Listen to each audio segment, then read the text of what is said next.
받았습니다.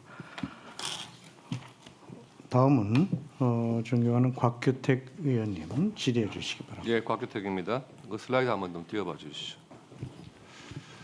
그 후보자께서 어제부터 그리고 민주당 의원님들께서도 계속해서 뭐가 설명됐다, 해명됐다 말씀하셨는데 지금 후보자님 말 외에는 아무것도 해명된 게 없습니다. 지금 후보자께서 스스로 6억 원의 현금 출처에 대해서 말씀하신 거예요. 2억 원 정도 장모님한테 생활비 보조받았다. 그것도 좀 어저께 처음 말씀하신 거고요. 출판기념회 2번 해가지고 현금 2억 5천 정도 받았다. 그것도 어제 금액을 처음 말씀하신 겁니다. 그리고 빙부상 1억 6천. 그래서 지금 6억을 맞추신 거예요. 그런데 현금이란 특성상 알 수가 없는 겁니다. 자료가 없어요. 후보자님. 지금 말씀하신 것 외에 뭐 어느 때 얼마 받았다 이거 지금 자료 제출하신 적은 없잖아요. 근데 유일하게 특이하게도 후보자 스스로 청문 자료에 스스로 부처가 제출한 자료가 있어요.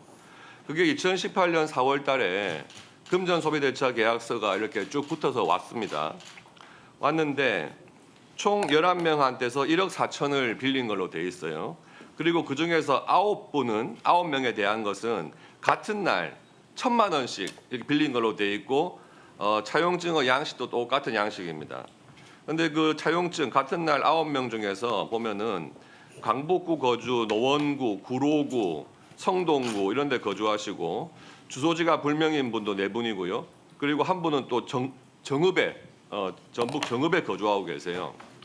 후보자께서 이에 대해서 뭐라 했냐 하면 치솟는 세금 문제를 해결하기 위해서 같은 날 같은 조건으로 동시에 1,000만 원씩 일시에 빌리기로 결심했고 최근에 은행 대출을 일으켜서 사적 채무를 청산했다 이렇게 말씀하셨습니다. 맞죠?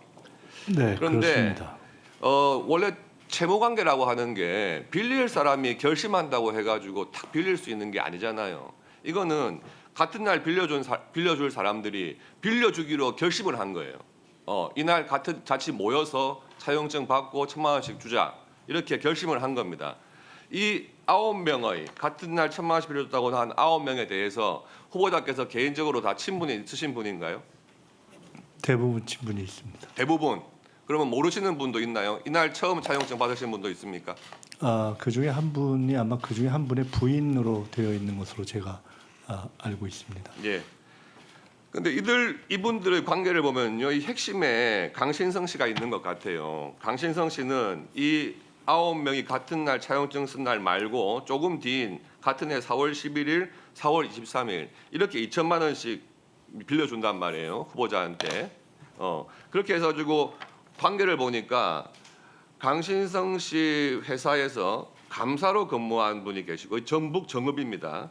계시고 그리고 강신성 씨 회사에 거액을 대출해줬던 분도 계시고 이래요. 정모 씨 이런 분은.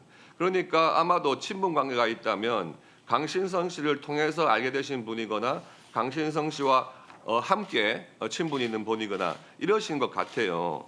그런데 이에 대해서 그때 후보자께서 뭐라고 SNS에 올렸냐 하면 그때 이자를 후하게 쳐줬다 이렇게 말씀하셨단 말이에요. 그런데 차용증상에는 연 2.5%의 이자예요. 차용증을 믿는다 하더라도 후한 이자는 아닌 것 같아요. 그런데 이 상환 기간 5년 동안 차용을 했는데 5년 동안에 전혀 뭐 이자라든지 원금 상환 내역은 없고요. 그 상환 기간 2년을 지나가지고 7년 만에 이번에 총리 인준 지명받으신 다음에 한꺼번에 상환하셨다는 겁니다. 이 차용증의 이런 성격이라든지 모양상 상식적으로 본다면 이것을 9명이 모여가지고 한꺼번에 차용증을 받았나? 아니면은 같은 날 막 돌면서 후보자가 그렇게 받았나? 좀 모양이 이상하잖아요. 그래서 마지막으로 후보자께서 지명된 다음에 대출을 받아가지고 나는 갚았다 이렇게 말씀하시니까 그 2025년 금년도 자료겠죠. 그 부분에 대해서 후보자가 대출을 받았고 후보자가 대출받은 1억 5천 중에서 이분들 1억 4천만 원을 정말 차용증상에 나오는 이분들한테 돌려준 것이 맞는지 좀 계좌 내역을 제출해달라 한 상태고 아직까지 오지 않고 있어요. 이 부분에 대해서 다시 한번 자료 확인해 주시기 바랍니다.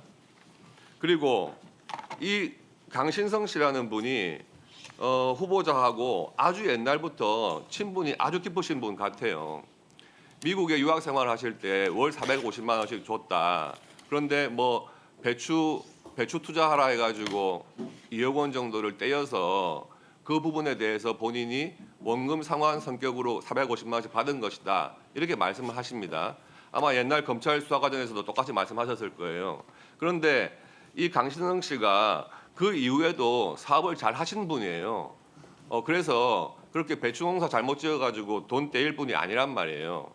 이분이 2011년도에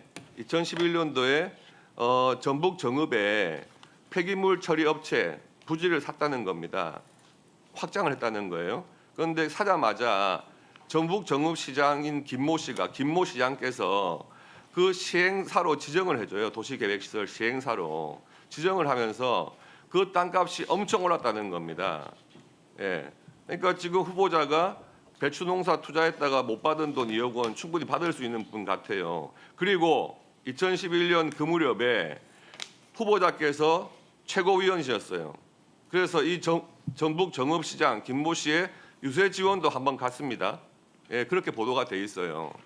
그러니까 뭐 이렇게 관계가 단절되거나 무관한 분이 아니란 말씀입니다. 이런 분을 증인으로 불러야 한다 우리는. 그래서 그 핵심적인 증인에 대해서 분명히 오늘 불러가지고 확인을 해봤어야 되는데 그에 대해서 안타깝게도 증인 채택이 안 된 상황인 겁니다. 그러니까 지금 후보자의 말씀으로 하시는 증언 외에는 우리가 어떤 확인도 할 수가 없는 상황입니다. 신속하게 이 대출 정리하신 부분에 대해서 금융 자료, 본인 명의예요. 본인 명의니까 꼭 제출해 주시기 바랍니다. 이상입니다. 네, 다양한 말씀을 해주셨는데 결론은 강신성 씨가 하는 사업 중 저와는 무관한 부분에 대한 여러 가지 설명이나 묘사를 해주셔서 그에 대해서 제가 설명드릴 부분은 없다고 생각되고 자료 요청한 부분에 있어서는 법과 규정, 과거에 있던 부분에 따라서 제가 제출해왔고 앞으로 그렇다 하는 말씀을 드렸고요. 나머지에 대해서는 사적 채무를 빌릴 만한 중과산 증여세의 어려움 때문에 제가 빚을 내야 되겠다고 결심하고 여러 사람에게 부탁하는 과정을 통해서 몇 개월이 걸려서 그 사적 채무를 일으킨 것에 대해서는 설명을 드렸기 때문에 뭐 사실 굳이 말씀드릴 필요는 없을 것 같습니다.